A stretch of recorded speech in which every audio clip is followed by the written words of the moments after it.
Hi, my name is Dr. Alan Greenberg, and I would like to clear up some misconceptions about homeopathic medicine. If you're watching this video, you're probably searching the net and looking for something to help you get well.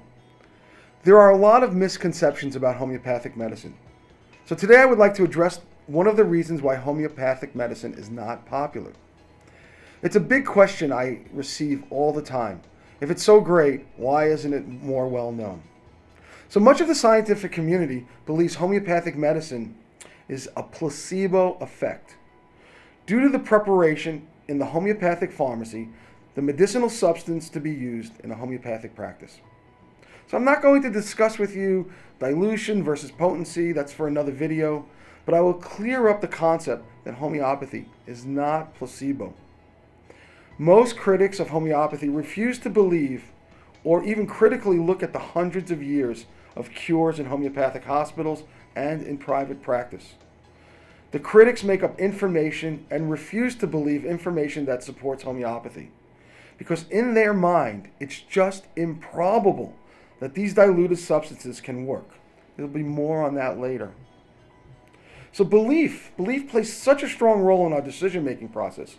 For instance, a friend tells you that their arthritis was cured through prayer.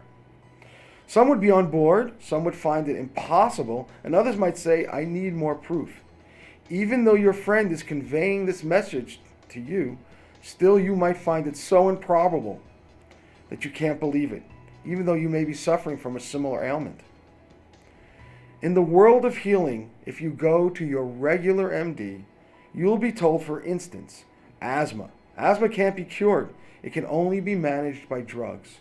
And that statement is true. If you use drugs, then you can only manage the problem. What your traditional doctors should say, if you choose our methodology, this is all you can expect. Because of belief, propaganda from drug companies and the media, people are marching in droves into their MD's offices, getting medications that never ever solve their problem. Yet every day I solve asthma. My patient's breathing is relieved and cured for a lifetime. And you may be sitting, that just cannot be so, right? Seems improbable. So let's talk about placebo. What happens? What is the explanation of placebo? Well, one of the explanations is that homeopaths spend so much time with their patient, okay? And why is placebo the main excuse that critics use for the positive changes that patients received in homeopathy? So we need to talk about the way a homeopathic medicine is created. If you ever bought a homeopathic medicine or remedy, you will see on the bottle it says 6C or 30C. What does that mean? The C stands for centesimal. In order to make a homeopathic medicine, let's say from a plant, the plant is grinded up in alcohol till it is only liquid. 1 drop of this alcohol mixture is then placed into 99 drops of water, for a total of 100 drops. That is called a 1C. Centesimal means 100. 1 drop into another 99 drops of water. By the way, there's a banging as part of the preparation. That is now a 2C.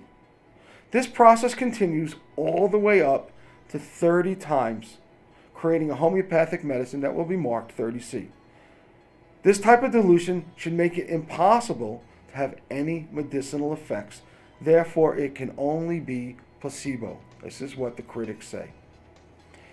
So the placebo effect, the definition as seen in the dictionary, is a beneficial effect produced by a placebo drug or treatment that cannot be attributed to the properties of the placebo itself and must therefore be due to the patient's belief in that treatment. A beneficial effect. This is an important word. In other words, you take a substance that has no medicinal effects and you become better from it for no other reason than some belief.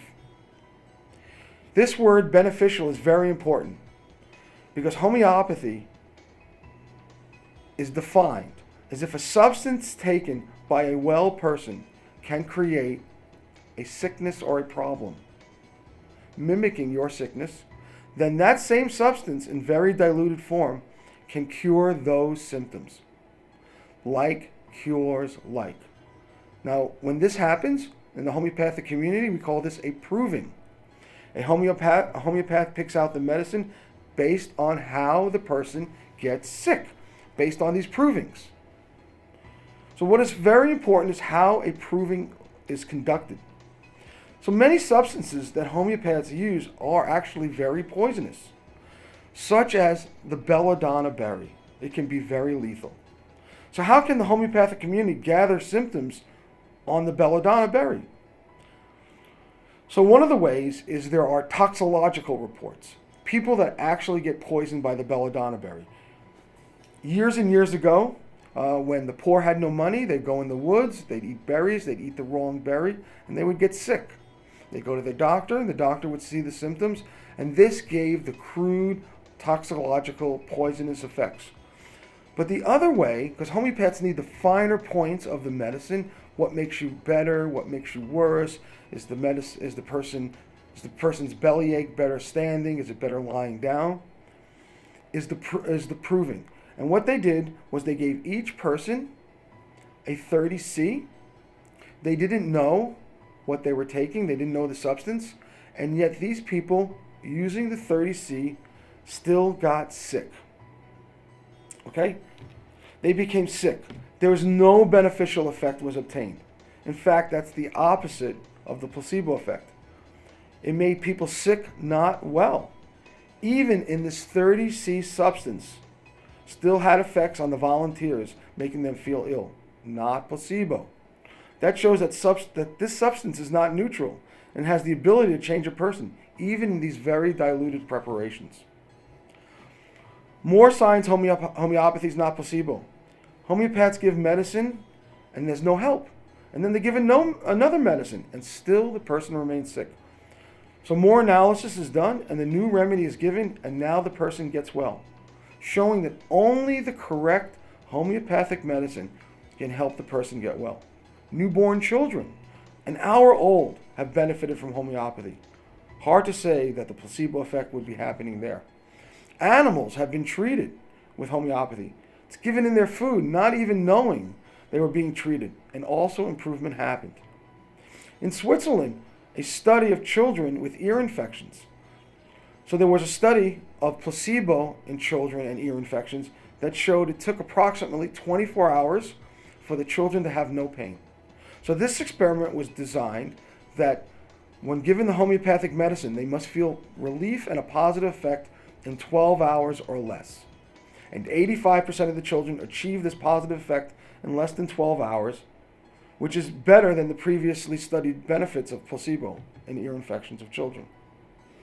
And if you look at historical data, shows that homeopathy is not placebo. During the 1800s, at one point there were at least 45 homeopathic hospitals.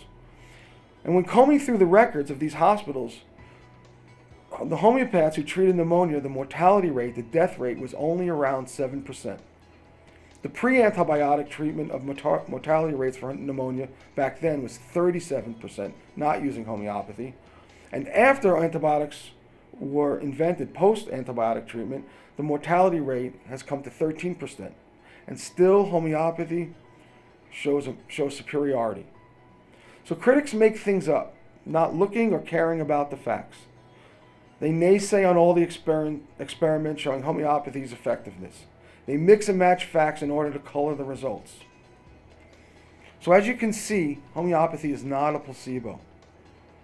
There are many, many people. If you go to my Yelp page, you will see review after review of people getting cured, getting permanent relief, okay? You will see a common theme there where people say, Dr. Greenberg's available. You call him, he'll call you back. You email him, he'll email you back. So please, consider this a way to finally get well. Stop managing your problem and finally get cured.